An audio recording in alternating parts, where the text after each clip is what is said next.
Penambahan saham di atas 10% ini merupakan arahan dari Presiden Prabowo Subianto dan telah ditindaklanjuti dengan komunikasi bersama PT FI dan juga Freeport McMoran.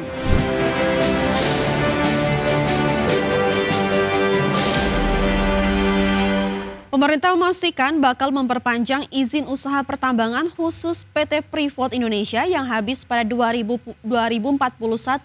Sebagai gantinya, pemerintah bakal kembali menambah saham di Freeport Indonesia di atas 10% dari yang saat ini sebesar 51%. Menurut Menteri SDM Bahlil Lahadalia, penambahan saham di atas 10% ini merupakan arahan dari Presiden Prabowo Subianto dan telah ditindaklanjuti dengan komunikasi bersama PT FI dan juga Freeport McMoran. Sebagai bentuk negosiasi izin usaha pertambangan khusus Freeport Indonesia yang akan berakhir pada 2041. Dari jumlah saham tambahan ini, nantinya sebagian sahamnya akan menjadi milik Badan Usaha Milik Daerah atau BUMD Papua dan akan diputuskan dalam rapat final dengan Freeport pada Oktober mendatang. Kita melakukan komunikasi dengan Freeport McMoran maupun Freeport Indonesia sudah barang tentu atas arahan Bapak Presiden. Kami telah melaporkan kepada Bapak Presiden dan Bapak Presiden sudah memberikan arahan, di mana salah satu tawarannya adalah ada penambahan saham di atas 10%. Insya Allah akan lebih baik. Dan pemerintah sedang bernegosiasi sampai dengan angka 12%. Dan ini saham ini adalah sebagian dikasih kepada BUMD Papua. Dan ini terjadi nanti di pasca 2000. Pemirsa, pemerintah memastikan tarif cukai hasil tembakau atau CHT tidak akan mengalami kenaikan pada 2026. Langkah ini merupakan hasil kesepahaman bersama dengan pelaku usaha untuk memastikan kebijakan fiskal tetap menopang jalannya industri. Pemerintah memastikan tarif cukai hasil tembakau atau CHT tidak akan mengalami kenaikan pada 2026. Menurut Menteri Keuangan Purbaya Yudi Sadewa, langkah ini merupakan hasil kesepahaman bersama antara pemerintah dan pelaku usaha untuk memastikan kebijakan fiskal tetap menopang jalannya industri. Selain tidak menaikkan cukai hasil tembakau, pemerintah juga fokus untuk membersihkan pasar rokok ilegal, termasuk barang ilegal dari luar negeri dan dalam negeri yang tidak membayar pajak. Pemerintah juga berencana melakukan sentralisasi industri rokok guna menangkal peredaran rokok ilegal. Tapi satu hal yang saya diskusikan dengan mereka, apakah saya perlu merubah tarif cukai ya? Tahun 2026, mereka bilang asal nggak dirubah udah cukup. Ya udah, saya nggak rubah. Tadinya padahal saya mikir mau nurunin, dia minta saya ya udah. Dia bilang udah cukup, ya udah. Nanti salahin mereka aja sendiri.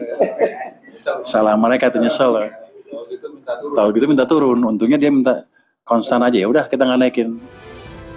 Sebagai catatan, pada 2025 pemerintah juga tidak menaikkan tarif cukai, namun harga jual eceran rokok ditetapkan naik. Kebijakan ini berlaku untuk rokok konvensional maupun rokok elektrik dan diatur melalui dua peraturan Menteri Keuangan nomor 96 tahun 2024 dan PMK 97 tahun 2024. Jakarta, Raharjo Patmo, IDX Channel.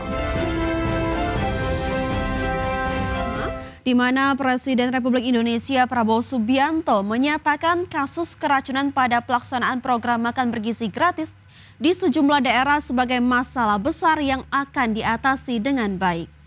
Menurut Presiden, sejak awal pelaksanaan program MBG masih terdapat sejumlah kekurangan.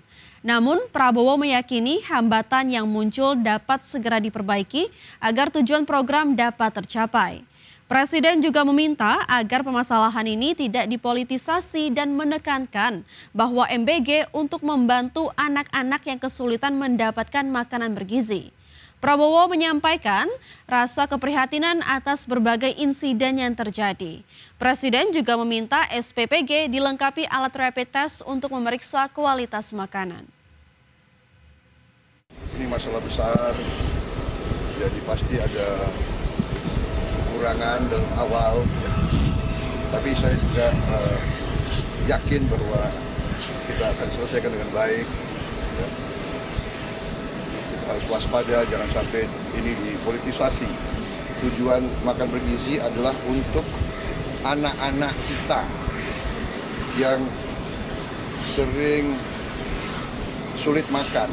Mungkin kita ini makan lumayan, mereka tuh makannya hanya nasi pakai garam. Ini yang harus kita atasi. Ya. Untuk memberi makan sekian juta pasti ada hambatan. Pasca maraknya kasus keracunan program makan bergizi gratis, pemerintah meminta Badan Gizi Nasional untuk menerapkan SOP dan ketentuan yang harus dipatuhi SPPG, terutama terkait kebersihan.